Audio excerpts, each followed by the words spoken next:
wabarakatuh. Selamat pagi mitra Suara Kota Senar. Rasanya kami dapat kembali di menemani ruang dengar Anda. Kali ini di kebersamaan Lapororek sesi yang pertama ya. Lapororek sesi yang kedua. Di edisi hari Jumat 26 April 2024. Seperti biasa, di hari Jumat Radio Suara Kota itu menghadirkan sebuah program acara yang sudah ditunggu-tunggu bersama. Ada klinik udara bersama RSUD Dr. Muhammad Saleh. Dan pagi hari ini menjelang siang ya pastinya, ini sudah hadir di studio narasumber kita, seorang dokter spesialis penyakit dalam RSUD Dr. Muhammad Saleh. Beliau bersama Kepala Instalasi DC RSUD Dr. Muhammad Saleh Kota Probolinggo. Langsung saja yuk kita sapa beliau. Assalamualaikum, selamat pagi Bu Dokter. Waalaikumsalam warahmatullahi wabarakatuh. Iya, gimana kabarnya hari ini dok? Alhamdulillah baik Mbak. Oke, dokter pagi hari ini mungkin diperkenalkan diri dulu dong. Kata orang tak kenal mau kata saya nih dokter. Ya. Assalamualaikum warahmatullahi wabarakatuh. Selamat pagi. Pagi ini saya mau memperkenalkan diri dulu sebelum memasuki ke materi.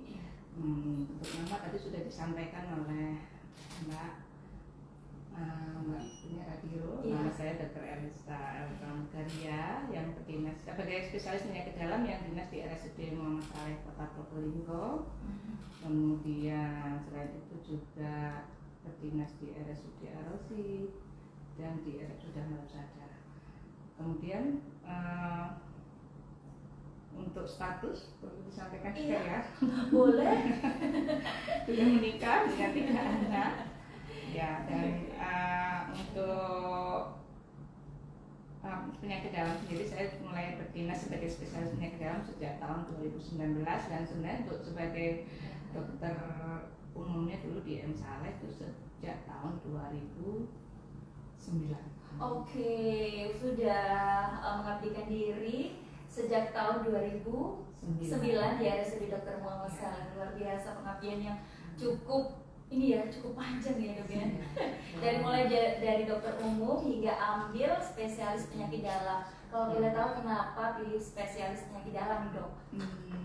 Ya karena memang dalam artian ya memang tertarik dengan kasusnya kan banyak sekali. Betul. Kemudian dan memang untuk saya sih untuk sebagai perempuan memang kan penyakit dalam kan tidak terlalu banyak tindakan jadi nggak berat sih. Tapi ternyata dalam perjalanannya ternyata pasiennya ya banyak juga, ya berat juga. Oke, di kesempatan siang kali ini dokter tidak sendirian mitra Suara Kota semuanya ya. Dokter mengajak siapa nih? Siapa? Monggo Ibu. Ini Kepala Instalasi Gizi RSUD Dr. Muhammad Saleh. Ini yang sudah sering mungkin jadi pasien RSUD Dr. Muhammad Saleh nggak asing lagi sama Ibu satu ini ya, karena beliau selalu menyampaikan arahan, kemudian sarannya gitu ya Ibu. Monggo silakan. Assalamualaikum warahmatullahi wabarakatuh. Waalaikumsalam warahmatullahi wabarakatuh. Perkenalkan diri. Iya. Ya, saya Herna Susiati, Kepala Instalasi RSUD Dr. Muhammad Saleh. Kami sudah bekerja mulai tahun 91 di Muhammad Saleh. Masya Allah, sejak 91 lebih terasa coba berapa tahun dari sekarang ya? Sekitar 32-an ya? 3 tahun lagi pensiun. Oke, sejak 1999 Masya Allah. Oke, mitra Suara Kota, Anda juga bisa ikut bergabung bersama kami ya, bersama narasumber yang sudah hadir di studio tentunya. Bisa gunakan WhatsApp kami di 0813364000, online-nya di 0335427772.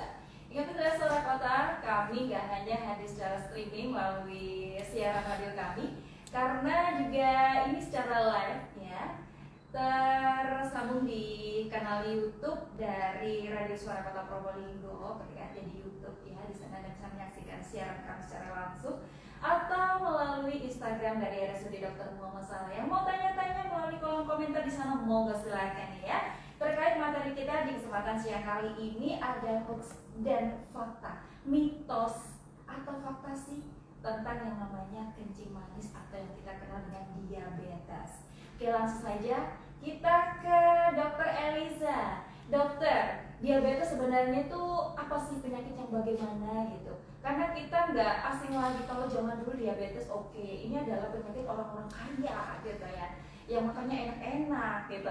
Tapi sekarang semakin berkembangnya zaman itu yang namanya diabetes itu banyak banget nih dokter penderitanya, bahkan tidak hanya orang tua, orang dewasa, anak-anak pun sudah mengidap nih dokter. Silakan dokter Eliza.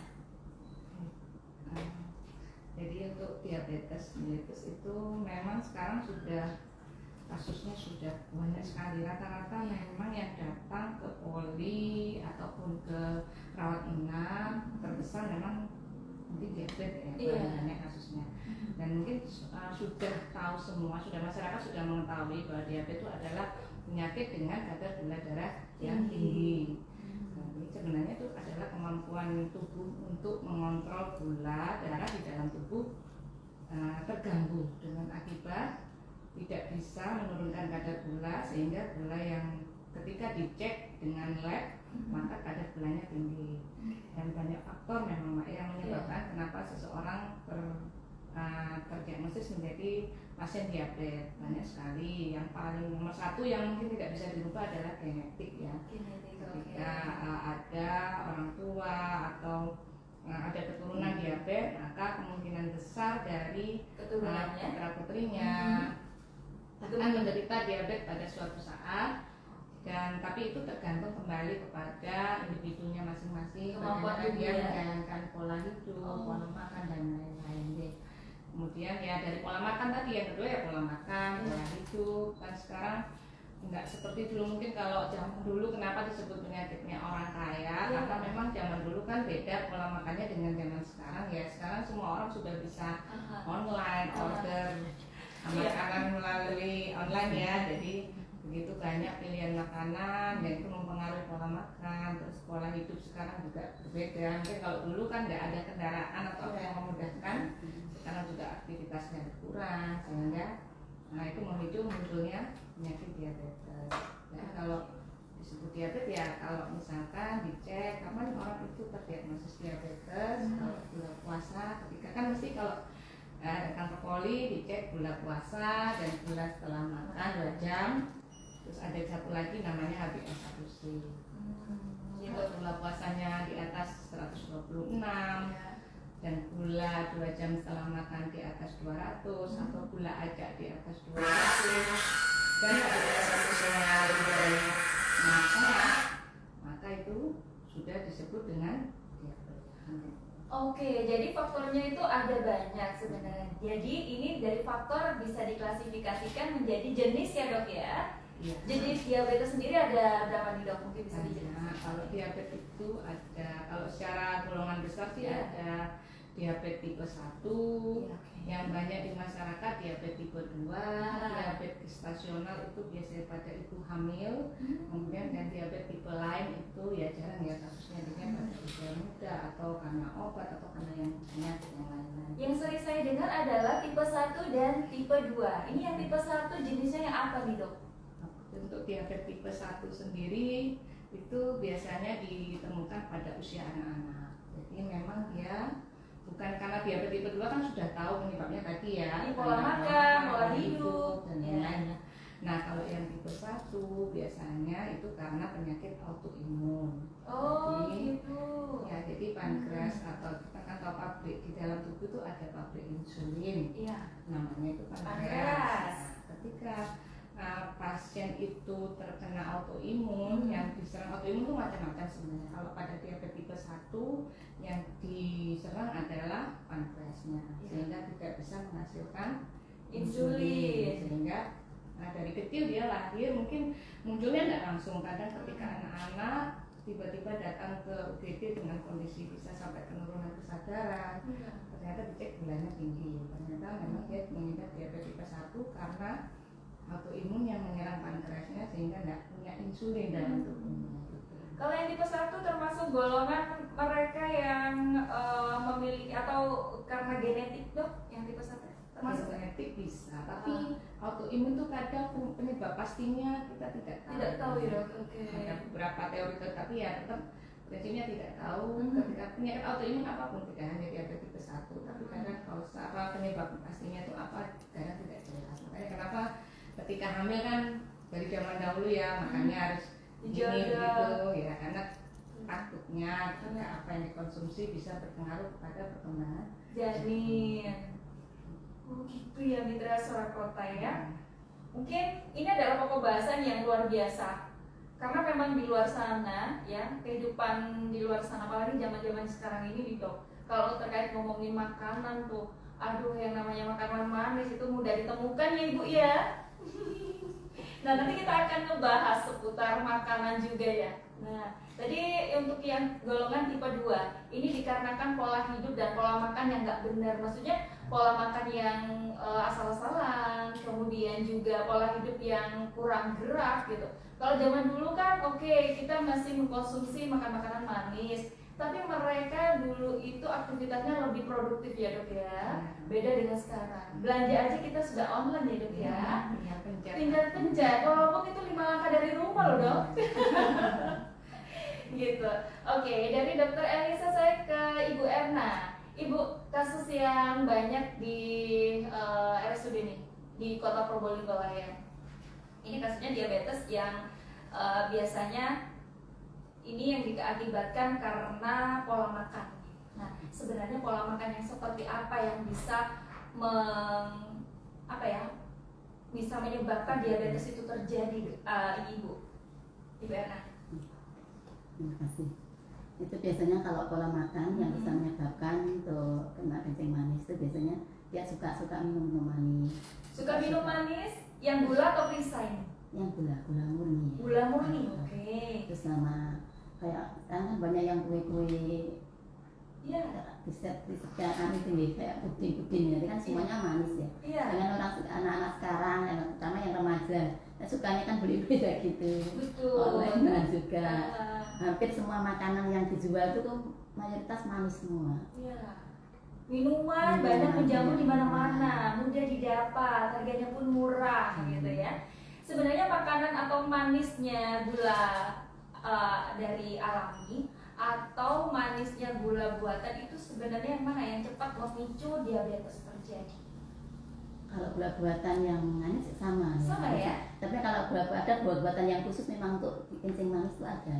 Oh gitu. Jadi kayak gula-gula kayak diabetes itu jenisnya itu memang stevia itu bisa untuk misalnya untuk yang kencing manis. Iya gitu. Tapi memang gulanya juga lebih rendah dari gula biasa.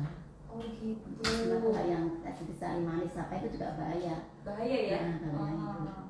Oke, kemudian kalau sudah terjadi diabetes seperti itu, pengen manis ya, jalan keluarnya adalah mencari alternatif gula yang rendah gula kalorinya. Oh gitu. Gula rendah gula gimana sih? Oke, dokter di rumah sakit sendiri untuk kasus dari diabetes sebanyak apa sih dokter dari tahun ke tahun yang udah ditangani oleh dokter Elis? Banyak ya, kayaknya dominan memang kasus diabetes ya. Baik poli rawat jalan ataupun rawat inap. Tapi diabetes kalau yang rawat inap, meskipun rawat jalan juga sama sih. Datang itu bukan murni diabetes saja, tapi biasanya diabetes dengan komplikasi. Karena diabetes kan ada komplikasi jangka panjang, komplikasi jangka pendek. Rata-rata yang datang pasti sudah dengan komplikasi. Nah, terkait ngomong komplikasi nih dokter, ada banyak orang di luar sana yang bilang bahwasanya diabetes ini adalah induk dari segala macam penyakit yang datang dalam tubuh. Itu benar nggak sih mitos ini dok? Ya, kalau untuk ya memang istilahnya memang kalau di beberapa istilah itu disebut sebagai ibu atau maksudnya sistem ibunya penyakit ya. Karena kan memang komplikasinya banyak sekali. Diabetes komplikasinya ada yang komplikasi akut itu komplikasi yang jangka pendek yang segera, ada yang komplikasi kronis itu yang jangka panjang yang ketika seorang terdiagnosis diabetes dalam lambat laun seiring perjalanan waktu dia akan mengalami hal-hal tersebut. Kalau yang akut mungkin yang jangka pendek yang datang ke UGD misalkan dengan penurunan kesadaran itu karena bulannya ngedrop, kan banyak itu pasien datang bulannya ngedrop atau bulannya yang terlalu tinggi. Nah itu yang kalau yang kronis itu banyak sekali, ada yang bisa mengenai saraf seperti kayak kesemutan atau kayak pasien yang mual muntah itu karena saraf di lambungnya juga tidak berfungsi dengan baik. Kemudian ada juga yang pembuluh darah datang dengan luka, pembuluh darah jantung datang dengan serangan jantung, pembuluh darah saraf datang dengan stroke. Aduh, ngeri nih dokter. Itu yang komplikasi kronis. Jadi memang makanya bisa kena ke yang lain, organ-organ yang lain, bahkan di kulit pun juga seperti itu, pembuluh darah. Kalau udah yang namanya diabetes, kemudian kena luka sedikit, wah ini kalau nggak dirawat dengan benar, ini akan menimbulkan sesuatu hal yang fatal ya dok ya? Ya, karena bisa infeksinya kan nggak terasa ya, pasiennya kan mengalami penurunan fungsi saraf sehingga ketika ada luka dia nggak terasa, tiba-tiba ketahuan lukanya sudah besar dengan segala komplikasinya, infeksi. Kalau komplikasi nih, beda nggak sih komplikasi yang terjadi pada orang dewasa dengan anak-anak nih dokter? Nah, pada anak-anak yang diabetes Yang diabetes. Kalau anak-anak diabetes tipe 1 itu pasti datangnya tuh ketahuannya dia terdampak diabetes tipe 1 itu karena itu tadi karena kondisi sakit berat sampai kebanyakan sampai tidak sadar, ternyata gula darahnya tinggi. Otomatis ketika dia terdiagnosis diabetes tipe 1 dia akan menggunakan insulin seumur hidup mulai kecil. Kalau yang diabetes tipe 2 karena memang ketahuannya sudah terlambat dan komplikasinya macam-macam. Sebenarnya diabetes tipe 1 juga bisa ketika gula darahnya tidak terkontrol, ketika dia mungkin kalau masih anak-anak kan masih bisa dikontrol itunya untuk makannya. Kalau dewasa kan susah ya, makanya kenapa kontrol gula darah kadang agak susah sehingga komplikasinya lebih banyak pada pasien-pasien diabetes tipe 2. Oke gitu. Biasanya Ibu biasanya yang disarankan kepada pasien yang sudah terdiagnosa diabetes nih Ibu, sarannya apa sih? Makanan apa yang wajib dan dihindari, yang perlu dihindari sehingga diabetes yang didiagnosa pada si pasien ini bisa tertangani aman, kemudian nggak melonjak? Karena kan yang kasus yang saya tahu nih, karena memang ada salah satu keluarga yang memang mengidap diabetes nih dok, gitu. Jadi gula darahnya tinggi hingga 300 bahkan 300 lebih gitu. Ternyata tiba-tiba saja drop jadi berapa hanya gitu dok. Nah, ini sering terjadi juga ya dok? Sering kan itu tadi komplikasi yang akut atau yang jangka pendek itu yang segera. Sehingga pasien lainnya datang ke rumah sakit ya karena gula darah. Oh gitu. Oke Ibu Erna, makanan apa saja yang disarankan dan tidak dianjurkan? Ya itu memang kalau sudah kena kencing manis itu makannya memang harus dijaga. Kalau kita nggak jaga ya tadi bisa komplikasi ke penyakit yang lain. Yang pertama itu ada 3J. Jadi jumlah makannya, jenis makannya, sama jam makan. Jadi jam makan itu ada 6 kali makan, 3 kali pokok, 3 kali selingan, jaraknya 3 jam sekali, itu memang harus diatur. Jadi kalau dia pas waktunya makan nggak makan, atau itu kan bisa drop. Itu yang dinamakan diet diabetes. Jadi Terus jenis, jumlah, jam ini harus tepat. Iya tepat. Jadi nanti bahan makanan yang nggak boleh yang manis-manis. Gitu. Tapi masih diizinkan yang manis, tapi nggak harus terkontrol ya. Jadi pas normal itu masih diizinkan sedikit ya, jadi tambah pingin kalau Jawa. Tadi pas kondisi nggak boleh sama sekali kalau pas udah tinggi. Berarti yang punya diagnosa diabetes harus punya alat sendiri di rumah ya dok ya, supaya bisa mengontrol ya. Gitu. Kalau memang dirasa tidak enak badan dan terlalu tidak seperti biasanya, mungkin langsung ke klinik aja ya dok ya. Memang kita salah satu teknik terapi diabetes itu ada self monitoring SMPG, self monitoring blood glucose, jadi memonitor gula darah secara mandiri. Kadang pasien-pasien yang pakai insulin itu mesti saya jelaskan, saya sampaikan nanti dicek kalau memang gulanya naik boleh ditambah sekian, kalau gulanya turun dikurangi sekian gitu. Jadi diizinkan, pasien-pasien itu diizinkan untuk menaikkan atau menurunkan dosis, terutama yang gampang dinaik turunkan kan insulin nih. Kalau Iya. minum kan susah ya. Iya. Itu diizinkan untuk mengatur dosisnya asalkan tetap dipantau dengan cek gula sendiri di rumah. Jadi ada 2 insulin nih, berupa obat dan injeksi. Ada 2 obat diabetes, Diabetes, berupa obat diabetes yang oral dan yang injeksi insulin. Oh, gitu, yang mudah untuk diatur dosisnya yang injeksi ya. Iya, karena kan bisa naik turun kan. Kalau obat minum kan sekali minum ya. Iya, sudah takaran nih dok Iya. kalau obat minum. Oke, kembali ke Bu Erna. Bu Erna tadi yang disampaikan oleh Dr. Elisa bahwasanya harus tertakar nih yang namanya gula, asupan gula yang masuk dalam tubuh. Sebenarnya berapa banyak sih gula yang bisa masuk dalam tubuh, khususnya untuk mereka yang terdiagnosa diabetes? Berapa banyak kalau misalnya ditakar pakai sendok nih Bu? Ternyata dari total kalori. Kalori ya? Kalori dari 5% dari total kalori itu nanti harus.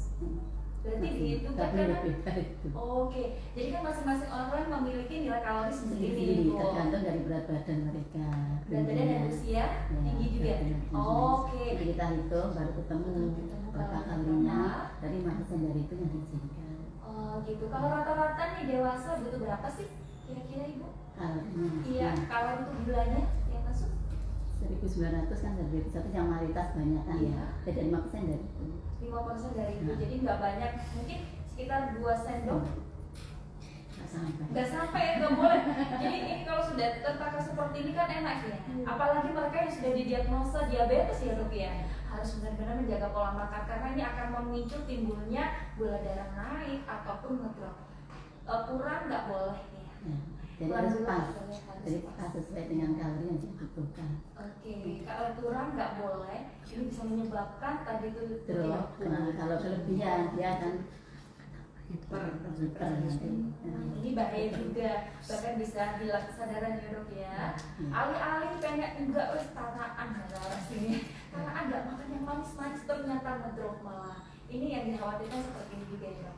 Makanya perlu adanya warning sendiri, cek sendiri, monitor sendiri di rumah, punya alat sendiri, ini lebih baik lagi ya dok ya.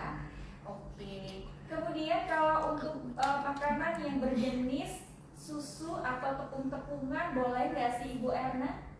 Masih disimpan. Tapi susunya yang skim, yang rendah lemak. Oke, yang Kalau susu low fat putih, gitu dia ya. low fat ya. Ah. Kemudian kalau telur masih boleh, Telur boleh. boleh protein tinggi nih. Nggak apa-apa. Jadi yang misalnya manis saja yang jadi kue-kue yang semua bahan makannya yang pakai gula itu yang nggak diizinkan. Kalau kurma gimana Ibu? Kurma manis ya. Iya. Walaupun gulanya alami, Iya. tapi ini masih manis ya dok ya.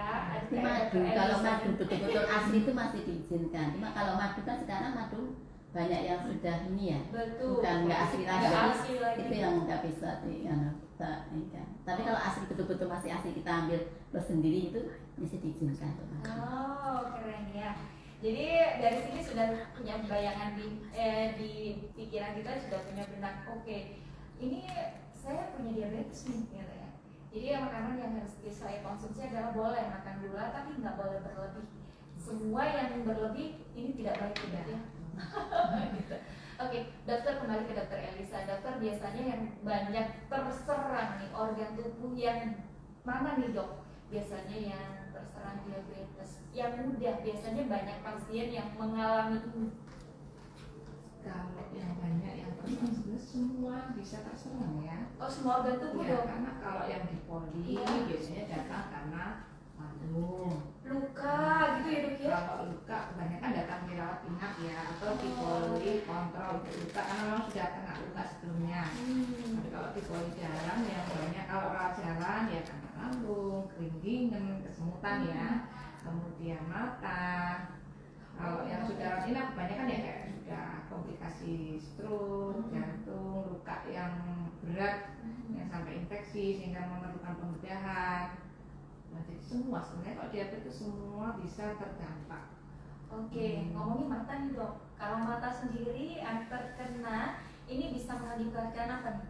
Iya, parahnya dok. Komplikasi diabetes pada mata yang pertama saraf ya, namanya retinopati diabeticum atau sarafnya, intinya sarafnya sudah nggak normal lagi, sama kayak yang di kaki kesemutan kan juga saraf ya. Iya. Kalau saraf matanya sudah kena, otomatis meskipun dengan operasi kadang ya tidak banyak membantu. Oh gitu. Ya, kalau Bisa menyebabkan kebutaan nggak sih dok? bisa, Oh. ya intinya penurunan gangguan penglihatan ya pasti bisa sampai yang terberat. Ada juga yang katarak, itu juga faktor resiko dari diabetes juga bisa memicu munculnya katarak. Kemudian glaukoma atau tekanan di dalam bola matanya meningkat sehingga dari kepala bisa sampai dari kepala dan sampai kebutaan juga. Wah ngeri ya dok ya. Bener sih sebenarnya ya. Sebenarnya bukan apa namanya, kalau dikatakan induksi bukan ya, tapi memang pemicu utama itu adalah diabetes karena dari beberapa faktor genetik iya, kemudian pola makan dan gaya hidup yang gak aktif loh. Dokter ada juga yang mengatakan bahwasanya orang yang terdiagnosa diabetes jangan hamil deh gitu. Ini gimana menurut dokter? Itu mitos apa fakta dok?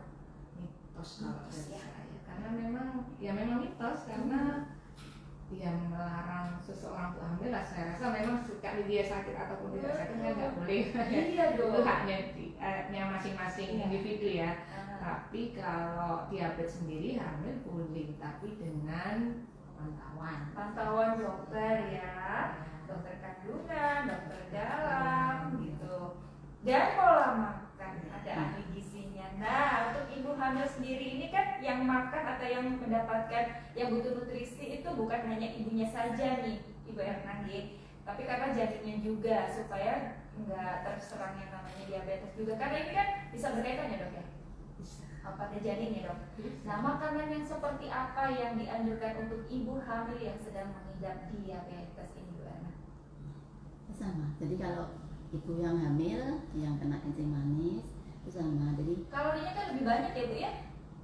ya ada tambahan memang, Iya. ada tambahan. Tapi kan tambahan itu nggak harus dari gula yang manis ya. Oke. Bisa dari kan butuh protein yang tinggi juga untuk Iya. orang hamil. Jadi untuk perkembangan otak untuk si kecilnya. Jadi kita nambahnya di protein, biasanya yang karbohidratnya juga dari proteinnya. Ini jadi untuk gula tetap kita nggak boleh. Jadi misalkan kayak buah-buah itu yang boleh yang cuma buah kayak pisang, papaya, Oke. apel, pir, melon, semangka itu masih boleh. Boleh. Kalau anggur, durian, yang mangga, nanas itu Jangan ya. Oke. Nanti kalau pas lahiran aja. Tapi itu memang kalau sudah diabetes itu harus tertakar, terukur dan terjadwal. Ya, tetap kita hitung nanti kalorinya berapa, nanti kita bagi. Pokoknya tiap 3 jam tetap kita harus makan ya, Mak. 3 jam sekali, jadi 3 jam pagi, 3 jam lagi snack, 3 jam lagi makan siang, 3 jam lagi snack lagi, jadi 3 jam, 3 jam. 3 jam. Oke. Dokter, kembali lagi nih ke dokter Aliza. Dokter masih terkait sama makanan dan dampak dari diabetes. Nah, konon katanya ada mitos di bahwasanya kalau kita mau tidur itu makan dulu, gula darahnya nanti tinggi loh gitu. Benar nggak sih dokter? Kalau mau tidur gula darahnya tinggi, sebenarnya kembali tadi seperti yang disampaikan oleh Ibu Erna bahwa semua kan total kalori, Iya. kebutuhan total kalori. Memang kalau pada malam hari otomatis kan tubuh itu dalam kondisi Istirahat. semua metabolisme menurun. Makanya kenapa kok tidak disarankan makanya malam hari, karena memang waktunya istirahat ya. Tapi tetap seperti tadi ada 3 jadwal, 3 tadi yang masuk di jadwal, 3 makan besar, 3 snack untuk selingan. Itu tetap boleh makan, cuman ya kalau untuk malam hari tidak terlalu malam ya, ketika metabolisme malam hari itu hormon kortisol itu meningkat, ya akan memicu kenaikan gula darah, sehingga memang tidak disarankan pada malam hari itu, baik agak sore juga. Untuk maksimal yang dianjurkan jam berapa nih? Sebenarnya nggak ada jam tertentu ya, jam biasanya sih kalau saya sih menyarankan kalau bisa jam 6 lah Pak. Udah selesai ya. Tapi kalau snacknya Snack jam 9. jam Snack 9. ya. Snack kita bisa buah. Ya, oke. sudah bisa boleh Susu ya? susu dia Susu. asalkan bukan coklat. Kadang-kadang kan kalau orang hamil tuh saya lagi ngidam nih, pengen yang manis-manis. Nah, mungkin dikalahkan yang namanya ngidam itu ya. Karena ngidam itu sebenarnya bukan kebutuhan, tapi keinginannya dia aja dong. Alasan nih. Tapi lebih mementingkan pada kesehatan dirinya dan janin sebenarnya. Iya. Oke mitra suara kata, mau pembahasan kita luar biasa ya, menarik banget. Jadi untuk anda yang mau gabungan boleh aja ya di kolom komentar dari Instagram RSUD Dr. Muhammad Saleh, boleh di WhatsApp kami di 081336460.000 boleh juga, silakan ya. Kemudian yang mau tanya secara online boleh ya, kita on air kan di sini di 0335427772. Oke, kita break sejenak karena sesaat lagi kita akan kembali bersama narasumber kita dari RSUD Dr. Muhammad Saleh. Jadi jangan kemana-mana, masih bersama Laporan. Dokter mau nggak diminum dulu? Nggak ada mas.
101,7 Radio Suara Kota FM bersama Radio Suara Kota dan RSUD Dr. Muhammad Saleh sebagai narasumber kita di siang kali ini.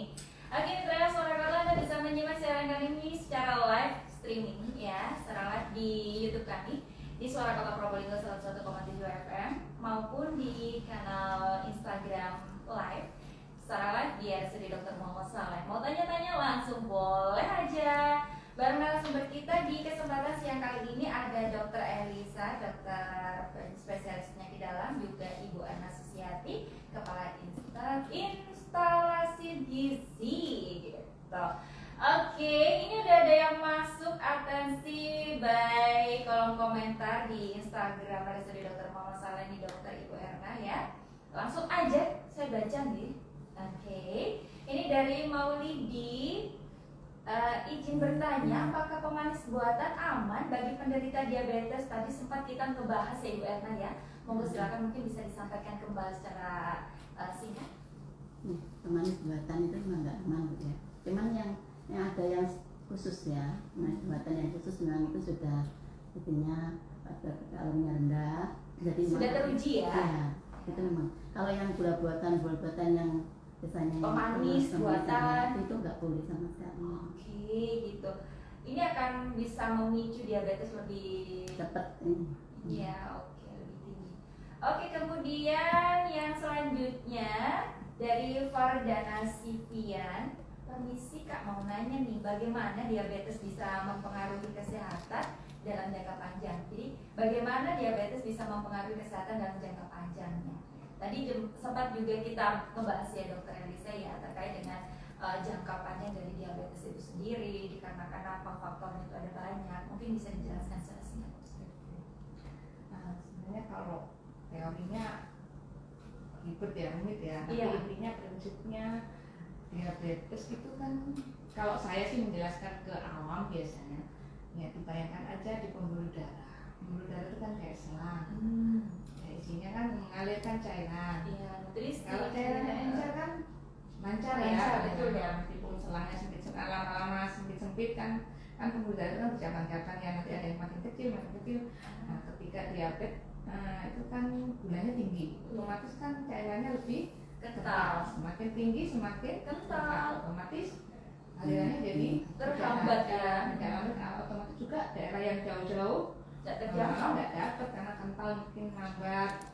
Ini gambaran secara awam ya. Tapi prinsipnya kalau diabetes gula yang tinggi itu dia bersifat oksidan. Oksidan itu apa ya? Bahan yang memicu, intinya merusak lah. Intinya pembuluh darahnya jadi nggak bagus. Kemudian sehingga kalau pembuluh darahnya nggak bagus, otomatis semua organ-organ tubuh yang butuh aliran darah jadinya nggak dapat darah dengan cukup. Otomatis kan pasti Gitu ya. fungsinya jadi menurun semua. Betul nih Dok. Semakin tinggi kadar gula dalam darah kita maka semakin kental, yang bisa menyebabkan terhambatnya nutrisi dan semuanya yang mengalirkan ke organ-organ tubuh nggak dapat gitu. Ininya seperti itu. Jadi memang harus kontrol yang namanya gula darah. Ya. Apalagi makan makanan yang mengandung manis tadi ya. Kalau manisnya kayak Ibu Erna nggak apa-apa, gitu ya. Alami nih, nggak buatan nih sebenarnya. Oke, dokter tadi ada yang bertanya nih dokter. Nah, ini kan banyak tidak hanya pada perempuan, wanita, laki-laki pun malah ini banyak ini terkait sama nggak konsumsi kopi kok nggak enak. Itu sudah jadi tradisi dan kebiasaan saya, gitu ya kan. Nggak hanya sekali loh, bahkan bisa pagi dan sore hari nih, tradisi minum kopi. Nah, ini bisa menyebabkan atau memicu diabetes naik atau turun nggak sih dokter? Atau bahkan bisa menstabilkan diabetes? Silakan dokter Elisa.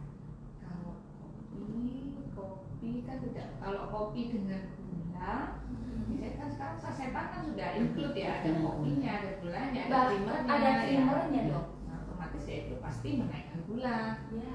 Tidak boleh. Nah, kalau kopi saja yang memang tidak menaikkan gula, tapi memicu timbulnya hipertensi. Sementara diabetes sendiri sangat erat sekali dengan penyakit hipertensi. Namanya yaitu tadi sindrom metabolik.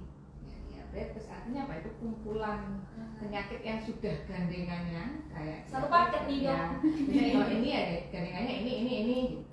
Diabetes, hipertensi, obesitas atau berat badan berlebih, sindrom metabolik yang lain itu kayak kolesterol yang tinggi, lemak darah yang tinggi. Itu pemicunya, jadi satu paket. Ya, itu. Oke, tidak gula, nggak naik nanti gula darahnya gitu ya. Tapi kalau pemicunya seperti tekanan darah tinggi atau hipertensi, nah ini juga sama gitu kan ya. Jadi mungkin kalau kopi bisa dikonsumsi berapa banyak sih dalam sehari? Misalnya kandung kecanduan ini Bu Erna, saya susah untuk menghilangkan kopi. Susah karena metabolisme orang itu berbeda ya. Jadi memang kopi kalau dibuat untuk kencing manis itu kan nggak boleh. Takutnya kan ke komplikasi ke penyakit yang lainnya. Tadi sama juga hipertensi, juga jantung ibu ini, itu bisa bukan itu.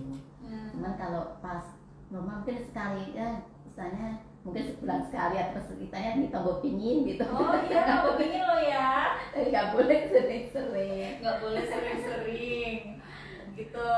Tapi tetap nggak pakai gula. Tetap nggak pakai gula, yang pahit aja ya. Kalau saya Kalau bilangin ingin nanti ya pakai gula yang dibetasol atau dan sebagainya. tetap kok masih bisa manis. Jadi nanti kalau kurang manis, minum kopinya di hadapan saya saja. Biar manis gitu. Ya, mendingan ini nggak usah pakai kopi, itu yang lebih baik. Cuman Kopi kalau pas- americano, Nah, nggak pakai gula kan. Tapi memang harus terpantau ya, apalagi yang sudah punya diabetes. Utamanya memang lebih baik nggak minum kopi lah. nggak minum kopi ya. Yang lebih aman, Aduh, lebih jadi baik dia nggak komplikasi. susah biasanya memang menghilangkan, tapi setidaknya mengurangi ya. Pelan-pelan tuh harus dihindari, harus Biasanya dikurang. kalau sudah sakit ya Pak? Iya. Baru terasa. Baru mantap biasanya berhenti. Tapi memang ini adalah jangka panjang ya dokter, tidak sekarang kita rasakan, tapi beberapa tahun mendatang mungkin seperti itu ya dokter. Kasih jangka panjang atau kronis. Oke, kalau tadi kita ngebahas putar wanita hamil, ibu hamil boleh, ibu yang terjangkit atau terdiagnosa diabetes boleh hamil, nggak boleh, boleh aja asalkan bisa terpantau gitu ya. Kemudian kalau obesitas, tadi kan kita ngebahas putar ada ini diabetes karena pengaruh oleh obesitas nih dok. Benar nggak sih semua orang yang gemuk ini berpotensi diabetes dok? Ini fakta atau mitos? Kalau itu sih fakta bisa, mitos bisa, tapi prinsipnya apakah diabetes itu pasti gemuk ya belum tentu juga. Jadi intinya semua orang bisa terjangkit diabetes. Menurut saya lagi kembali ke pola hidupnya, pola makannya. Rata-rata diabetes kan kebanyakan ada juga yang sekarang tuh yang datang dulu mungkin ya, kalau dulu orang kaya gemuk diabetes, kalau sekarang nggak harus gemuk. Ya kalau dia makan manisnya banyak kan belum tentu dia gemuk juga ya. Ada orang yang makan banyak tapi nggak gemuk. Betul. Nah, tapi ternyata gula darahnya tinggi. Jadi tidak harus orang-orang yang gemuk saja yang kita curigai diabetes. Orang yang nggak gemuk pun bisa diabetes. Kembali ke ada genetik nggak dia, orang tuanya ada diabetes nggak, pola makannya gimana, kemudian apa yang dia konsumsi, apa manis-manis terus, kemudian olahraganya gimana, aktivitas fisiknya gimana, ya semua itu sangat berpengaruh. Nggak hanya karena gemuk saja, tapi memang gemuk sendiri atau obesitas kan masuk dalam sindrom metabolik tadi. Pemicu juga ya. Pemicu terjadinya diabetes karena kolesterol itu bisa jadi gula. Iya. Kolesterol itu ketika diolah di dalam tubuh dipecah, lama-lama juga bisa menghasilkan glukosa. Gula darahnya. Oke dokter, kalau misalnya orang yang sudah punya diabetes atau penyakit lain punya punya senjatanya, makan nih, minum nih, nggak apa-apa lah, aku punya diabetes, nggak apa-apa aku minum ini atau makan ini, nggak pantangan, aku sudah punya nih obatnya. Nah menurut dokter bagaimana? Ya, tidak tepat karena kan diabetes sudah diajarkan. Sebenarnya obat diabetes itu nomor 1 pola makan. Pola makan, Pola makan, pola hidup, istirahat, makan, 2 olahraganya tidak harus olahraga berat, yang penting continue, rutin, teratur, minimal 20-30 menit sehari. Yang ketiga baru obat. Kemudian baru insulin, baru yang terakhir kalau perlu, kalau yang di luar negeri nih mungkin ya sampai nyangkut pankreas. Kalau di luar negeri, Karena pankreasnya sudah rusak ya dok, Ya, nggak bisa sudah menghasilkan berfungsi. insulin. Pabriknya sudah nggak kerja, jadi ya diganti pabrik baru, dipasang pabrik baru. Tapi itu kan terlalu tinggi ya kalau Iya, resikonya juga tinggi, biayanya juga besar. sulit. Nah, nomor satu itu dulu pola makan, Nah, olahraga itu masuk obat. Jadi apa namanya pentaloki 5 strategi dalam mengatasi diabetes mellitus.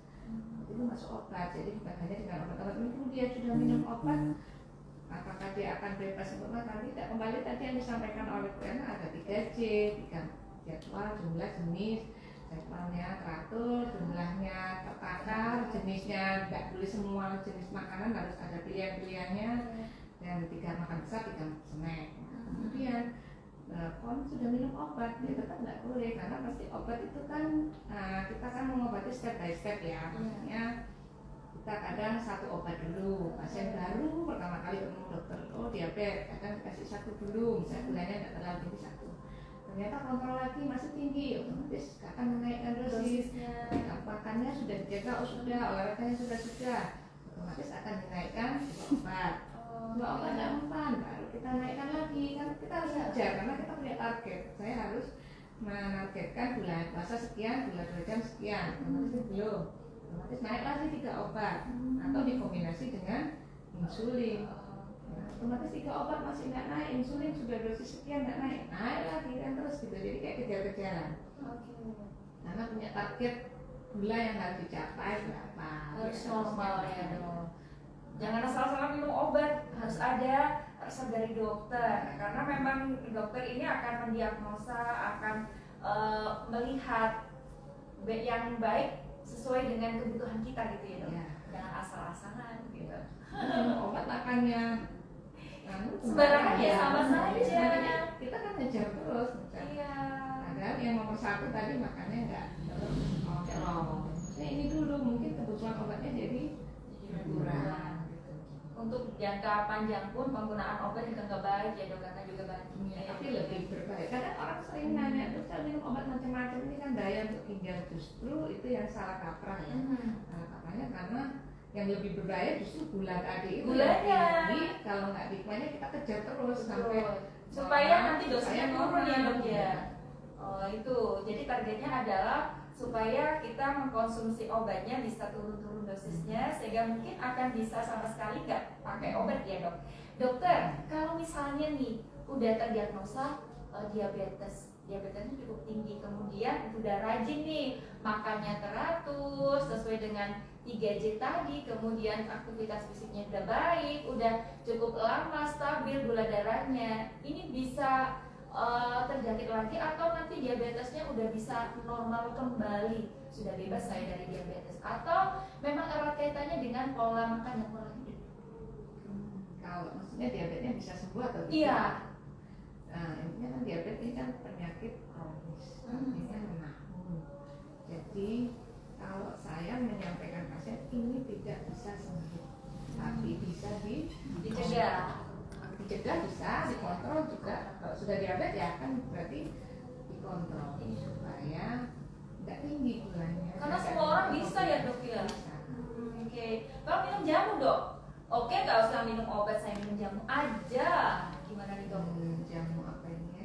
Jamu herbal kan ada ya yang sekarang tuh dok, ramu-ramuan kayak gitu. Apa namanya ya, herbal kayak gitu kan banyak nih dok.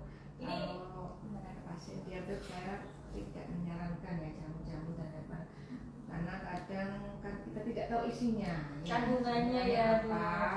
dok. Saya tanya boleh nggak ini obat apa, jamunya isinya apa. Kalau memang kita nggak tahu saya tidak menyarankan, karena kan takutnya ada campuran, kadang ada beberapa jamu atau herbal yang campuran obat-obatan yang mengandung steroid sehingga pasien merasa setelah minum jamu enak, badannya seger, nggak capek-capeknya hilang, terus hanya diulang lagi gitu, capek dikit minum jamu. Otomatis kalau steroid dalam jamu itu memang steroid itu disebut obat dewa sehingga dia bisa menghilangkan semua keluhan, tapi efek sampingnya sangat banyak. Salah satunya menaikkan gula darah, itu yang salah kaprah. Makanya saya tidak menganjurkan, kecuali kalau besok kalau saya buat ramuan apa sih ramuan itu biasanya kunyit atau buat sendiri, lambungnya nggak apa-apa. Kalau memang aman, lambungnya nggak sakit kan, pasien diabetes seringkali datangnya lambung mual, nggak enak. Kalau memang lambungnya bermasalah jangan dulu. Kalau memang nggak ada masalah buat sendiri, monggo asalkan nggak ada keluhan. Gitu. Oke, dokter, kondisi yang seperti apa harus segera dilarikan ke rumah sakit nih, dok? Kondisi yang Untuk rawat inap ya. Oke, untuk diabetes sendiri, kondisi yang seperti apa harus segera dilarikan dan mendapatkan penanganan yang tepat dan segera. Untuk kalau pasien-pasien yang gawat darurat, tentunya yang komplikasi yang akut yang jangka pendek tadi ya, yang misalnya gula darahnya ngedrop, gula darahnya tinggi, atau dengan komplikasi, misalnya ada luka yang sampai infeksi, otomatis mungkin perlu sampai pembedahan, ada serangan jantung, koroner, ya otomatis harus rawat inap, ada serangan stroke, atau diabetes muntah-muntah aja, mual-mual aja yang berat, sampai dehidrasi ya harus rawat inap. Atau diabetes, pasien diabetes mending langsung, kalau poli ya diabetesnya terdiagnosa diabetes ya mending harus langsung periksa, paling enggak konsultasi dulu, obatnya apa, dietnya apa, nanti dengan gizi. Oke, kalau misalnya mau ke poli nih, mau konsultasi dulu sama dokter, mau periksa-periksa nih untuk poli di RSUD Dr. Muhammad Saleh. Ini hari apa? Jam berapa sampai jam berapa nih, dok, untuk poli? Untuk poli dalam di Muhammad Saleh itu hari Senin sampai dengan hari Jumat. Kalau jadwal poli jam 7 itu sudah buka untuk pendaftaran ya, biasanya pelayanannya jam 9 sampai selesai. Kalau saya hari Selasa, jadi jadwalnya hari Selasa pagi. Oke, kalau di poli gizi sendiri Ibu Erna buka setiap hari, ya. Sabtu buka? Sabtu kalau dari poli umum kadang-kadang masih ada itu ya kita. Jadi melayani konseling juga ya. Di RSUD Dr. Muhammad Saleh untuk pelayanan penyakit dalam sudah tercover sama BPJS tentunya ya. Sudah. Monggo silakan ya. Yang punya kasus ciri-cirinya kayaknya tadi saya seperti ini nih kata Dokter Eliza. Ternyata saya harus check up kesehatan nih. Oke, kita ke poli RSUD Dr. Muhammad Saleh, ke poli penyakit dalam ya, dok. Nanti akan diarahkan harus bagaimana, konseling dulu sama dokter, boleh aja ya. Karena bukan untuk pelayanan poli di RSUD Dr. Muhammad Saleh setiap hari Senin sampai Jumat. Dari pukul 8 ya, kalau pendaftaran udah pagi ya, dok ya. Jam 7 udah buka, jam 8 mulai pelayanan, jam 9 sampai jam berapa? Sampai selesai. Sampai selesai ya. Oke, gitu Mitra Suara Kota dan tercover sama BPJS. Jadi Anda bisa menggunakan BPJS Anda. Kita sudah UHC, jadi untuk ininya sudah nggak bayar lagi, obatnya nggak bayar lagi. Alhamdulillah ya, dok ya. Oke, karena waktu kita yang membatasi kebersamaan ini, maka sebagai closing statement kita di kesempatan siang kali ini saya ke Ibu Erna dulu terkait sama gizi dan pokok bahasan kita. Ibu silakan. Yang mau disampaikan sebagai closing statement. Untuk masyarakat di Kota Probolinggo ya, kalau bisa untuk makan itu yang makan yang sehat. Jadi normal macam ini pas sehat 5 sempurna. Jadi gula itu ya sebatas normal aja, minum teh mungkin sehari sekali 2 kali aja. Terus jangan terlalu manis, jadi cuman 5 gram sampai 10 gram. Kadang ada yang 15 itu sama manis, kalau nggak manis kan ada yang nggak mau. Jadi yang sumber-sumber itu yang misalnya yang sehat ya, yang orang yang masih sehat. Tapi kalau yang sudah DM, tak tolong untuk dijaga untuk makanannya tetap dijaga yang 3J tadi, dari jumlah, jenis, jam makannya jadi teratur, nggak boleh telat ya. Jadi biar nggak komplikasi ke penyakit yang lain. Intinya ya kan udah manis, udahlah makanannya jangan terlalu manis gitu ya. Biar nggak DM gitu. Oke, ke Ibu atau Dokter Eliza, silakan closing statement kita di kesempatan siang kali ini, dokter, terkait sama diabetes. Jadi untuk diabetes sendiri mungkin karena sudah banyak kasusnya, paling banyak diabetes, otomatis ya kalau bisa mencegah sebelum jatuh ke kondisi diabetes. Yang tadi itu pola makannya sudah disampaikan oleh Bu Erna, hidupnya mungkin yang kurang gerak jadi sekarang Akhirnya bergerak ya setelah materi kita siang ini ya dok ya. Jadi terus tidak gampang stres, tapi kalau stres susah juga ya. Kemudian kalau memang sudah terpaksa sudah jatuh ke diagnosis diabetes, segeralah konsultasi dan memeriksakan diri ke dokter supaya dapat penanganan yang baik. Nanti juga diarahkan ke gizi juga untuk dietnya apa, dan jangan minum obat sembarangan. Nah itu mungkin dapat kadang-kadang referensi dari orang ini, ya. nanti takutnya malah memperberat kondisinya. Oke, terima kasih Dokter Elisa, terima kasih Bu Erna, Masya Allah. Kita dapatkan ilmu baru ya, yang mungkin memang kita tahu mungkin ya, tapi ada yang belum tahu nih. Oh ternyata seperti ini kalau kondisi orang diabetes. Ya tadi yang disampaikan oleh Dokter Elisa juga Ibu Erna, kalau memang ada kondisi yang tidak baik-baik saja dalam tubuh kita, segera lakukan pemeriksaan pada pusat pelayanan terdekat ya kalau perlu. Dan itu urgent banget, silakan Anda bisa datang ke RSUD Dr. Muhammad Saleh di instalasi gawai darurat ya, buka 24 jam itu ya Mas. Oke. Baik mitra Suara Kota, demikian tadi ruang dialog interaktif kita klinik udara bersama RSUD Dr. Muhammad Saleh. Semoga kita mendapatkan apa yang sudah jadi keinginan kita, mendapatkan kesehatan yang luar biasa, bisa bermanfaat untuk masyarakat yang lain. Amin. Oke, mitra Suara Kota, itu tadi. Dan masih bersama 101,7 Radio Suara Kota FM.